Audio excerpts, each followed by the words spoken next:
প্রিয় শিক্ষার্থীরা, আশা করি সবাই ভালো আছো। আজকে আমরা ষষ্ঠ শ্রেণীর বিজ্ঞান বিষয়ে অ্যাসাইনমেন্ট নিয়ে আলোচনা করব। বিজ্ঞান বিষয়ে অ্যাসাইনমেন্ট বা নির্ধারিত কাজগুলো হলো, 1 নম্বর প্রশ্নে দেওয়া আছে যে বিজ্ঞান কি। 2 নম্বর প্রশ্নে দেওয়া আছে উদ্ভিদের বেঁচে থাকার জন্য পানি দরকার কিনা তার পরীক্ষার জন্য বৈজ্ঞানিক প্রক্রিয়ার ধাপগুলো কি কি। 3 নম্বর প্রশ্নে দেওয়া আছে তোমার একটি বইয়ের দৈর্ঘ্য 20 সেন্টিমিটার, প্রস্থ 15 সেন্টিমিটার, উচ্চতা 1 সেন্টিমিটার, এর উপর 50টি বইয়ের আয়তন কত। 4 নম্বর প্রশ্নে দেওয়া আছে আধুনিক শ্রেণীকরণ পদ্ধতিতে অ্যামিবা বা মাশরুম কোন রাজ্যের অন্তর্ভুক্ত, এদের বৈশিষ্ট্য লিখো। 5 নম্বরে দেওয়া আছে সাইকাস, সুপারি গাছ, মোষ, কাঁঠাল গাছ, সরিষা চকে উল্লেখিত উদ্ভিদগুলো কোন ধরনের, তাদের বৈশিষ্ট্য লিখো। এই ছিল প্রশ্নগুলা, তার উত্তরগুলো আমরা একে একে করে দিয়ে দিই। প্রথম প্রশ্ন হচ্ছে বিজ্ঞান কি। তার জন্য তোমরা প্রথমে এখান থেকে লিখবা এতটুকু পর্যন্ত। সেটা হলো যে বিজ্ঞান হলো প্রকৃতি ও প্রাকৃতিক ঘটনা সম্পর্কে জ্ঞান যা পর্যবেক্ষণ ও পরীক্ষা থেকে পাওয়া বা পরীক্ষা নিরীক্ষা দ্বারা সম্পাদিত এবং একটি বিজ্ঞানসম্মত দৃষ্টিভঙ্গি। এই ছিল 1 নম্বরের আনসারের যে বিজ্ঞান কি তার আনসার। তারপরে আসি আমরা 2 নম্বর প্রশ্নে। 2 নম্বর প্রশ্নে বলতে আছে যে আমাদের যে উদ্ভিদে বেঁচে থাকার জন্য পানি দরকার কিনা তা পরীক্ষার জন্য বৈজ্ঞানিক প্রক্রিয়ার ধাপগুলো কি কি হবে। তার জন্য আমরা উত্তরে বলবো যে পরীক্ষণের বিজ্ঞানের নতুন জ্ঞান পাওয়ার একটি গুরুত্বপূর্ণ পদ্ধতি। এই পদ্ধতিতে কোনো বৈজ্ঞানিক প্রশ্নের উত্তর খোঁজার জন্য প্রথমে জানা বা বিদ্যমান তথ্যের আলোকে একটি আনুমানিক সিদ্ধান্ত গ্রহণ করেন। পরবর্তীতে তিনি পরীক্ষণের মাধ্যমে ওই অনুমিত সিদ্ধান্ত ঠিক হয়েছে কিনা তা যাচাই করেন। পরীক্ষণের উপপাদ্য বিশ্লেষণ করে যদি দেখা যায় অনুমিত সিদ্ধান্ত ঠিক ছিল না, তাহলে নতুন করে অনুমিত সিদ্ধান্ত গ্রহণ করেন। তারপর আবার তা পরীক্ষণের মাধ্যমে যাচাই করেন। পরীক্ষণের পদ্ধতির মূল বৈশিষ্ট্য হলো এতে সকল কিছু স্থির রেখে একটি মাত্র চলক পরিবর্তন করা হয়। নিচে পরীক্ষণের পদ্ধতির ধাপসহ দেওয়া হলো।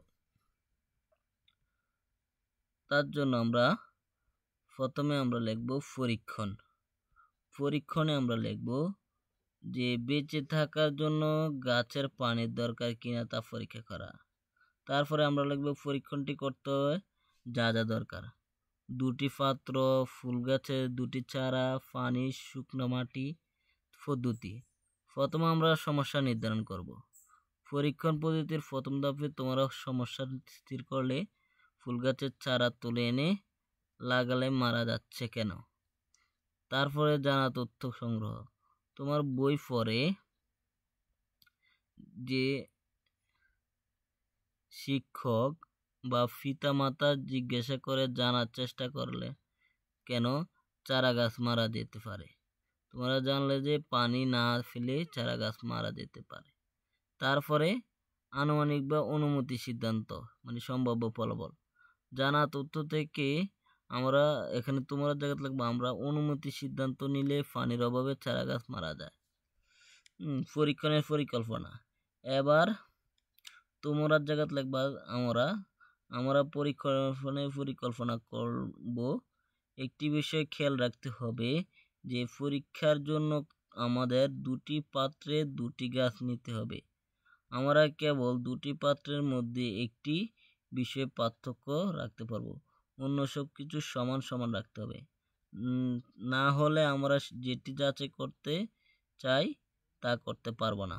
তাহলে বুঝতে পারছো আমি তোমরা জায়গা বারবার আমরা লাগাচ্ছি, তাই তোমরা জায়গা আমরা লাগিয়ে দিবা। তারপরে হচ্ছে পরীক্ষণ: 2টি একই রকমের পাত্র নেই, মাটিও বা প্লাস্টিকের টব জাতীয় হলে ভালো হয়। পাত্র 2টির তলায় ছোট ছিদ্র করি, এবার শুকনো মাটি দিয়ে পাত্র 2টি ভরে দিই। এবার একই ধরনের দুটি চারা গাছ রোপণ করে একটিতে পানি দেও এবং অন্যটি শুকনো রাখি। দুটি গাছ ছায়ায় রেখে দাও। পরের দিন গাছ দুটি পর্যবেক্ষণ করি। একটি গাছে প্রায় মরে গেছে, হ্যাঁ, অন্যটি সতেজ আছে। উপাত্ত বিশ্লেষণ, সিদ্ধান্ত গ্রহণ। দুটি পাত্রে একই ধরনের মাটি ছিল, চারা গাছ দুটিকে পাত্রসহ একই জায়গায় রাখা হয়েছে, তাদের মধ্যে পার্থক্য ছিল কেবল পানি। একটিতে পানি দেওয়া হয়েছে আর একটিতে পানি দেওয়া হয়নি। এ থেকে সিদ্ধান্ত আসা যায় যে সিদ্ধান্ত নেওয়া যায় যে পানি না দেওয়ার কারণে গাছ মারা যায়। তারপরে ফল প্রকাশ। আমরা আমাদের পরীক্ষণের ফলের বিদ্যালয়ে বুলেটিন বোর্ডে লিখে রাখতে পারি। এগুলো হলো পরীক্ষণের পদ্ধতির ধাপ, এগুলো বৈজ্ঞানিক পদ্ধতির ধাপ। তারপর আজকে আমাদের 3 নম্বর প্রশ্ন যে বলতেছে যে তোমার একটি বইয়ের দৈর্ঘ্য 20 সেন্টিমিটার, প্রস্থ 15 সেন্টিমিটার, উচ্চতা 1 সেন্টিমিটার এবং পুরু এর 50টি বইয়ের আয়তন কত? এই অঙ্কটা আমরা করার চেষ্টা করি। তার জন্য আমরা প্রথমে দেওয়া আছে যে বইটার দৈর্ঘ্য 20 সেন্টিমিটার, প্রস্থ 15 এবং উচ্চতা 1 আমরা লিখে নিলাম। আমরা আয়তনের সূত্র জানি দৈর্ঘ্য গুণ প্রস্থ গুণ উচ্চতা, তাই দৈর্ঘ্য মান, প্রস্থর মান, উচ্চতার মান আমরা লিখে দিলাম। তারপরে তা ক্যালকুলেটর দিয়ে বসালে 300 ঘন সেন্টিমিটার আসে। তারপর 50টি বইয়ের দাম আমরা বার করব।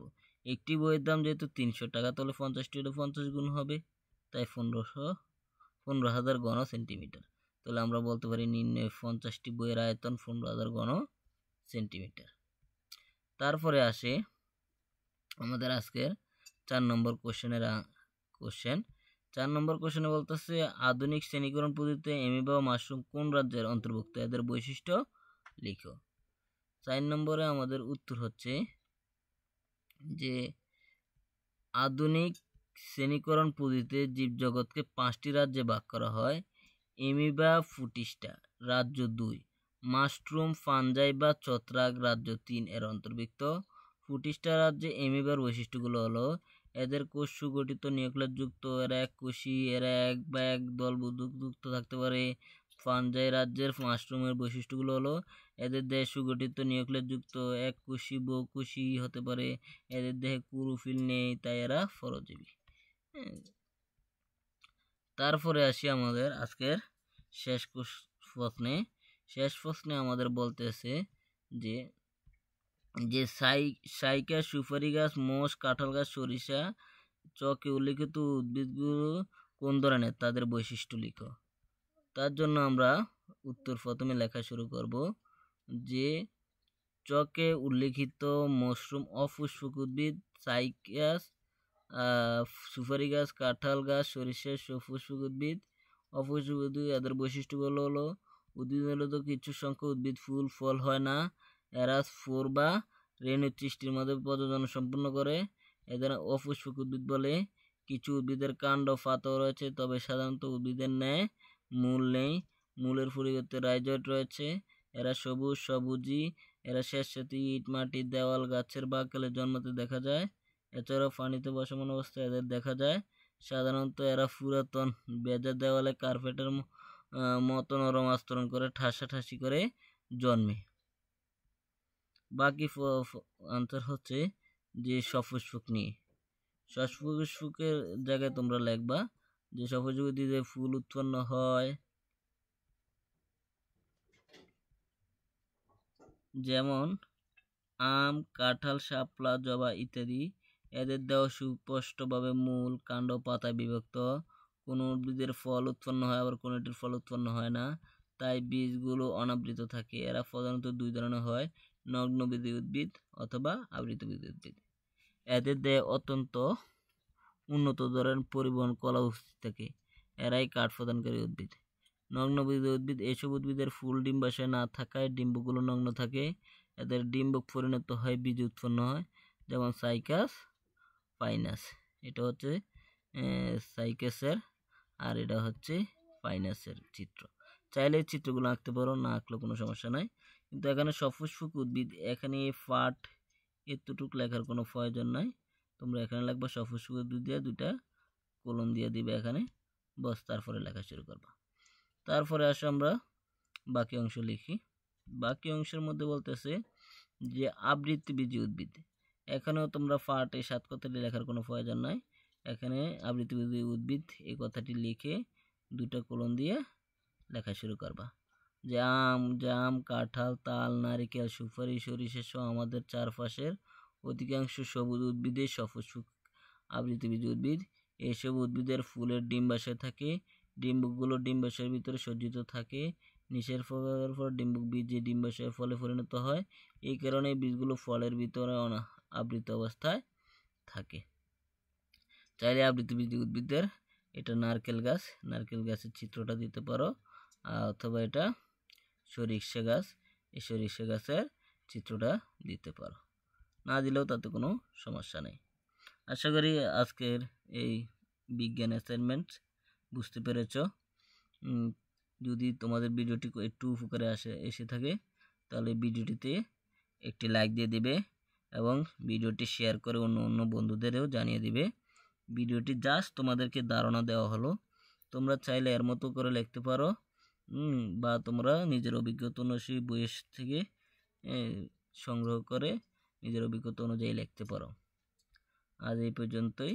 ভিডিওটি এতক্ষণ দেখার জন্য সবাইকে ধন্যবাদ। আল্লাহ হাফেজ।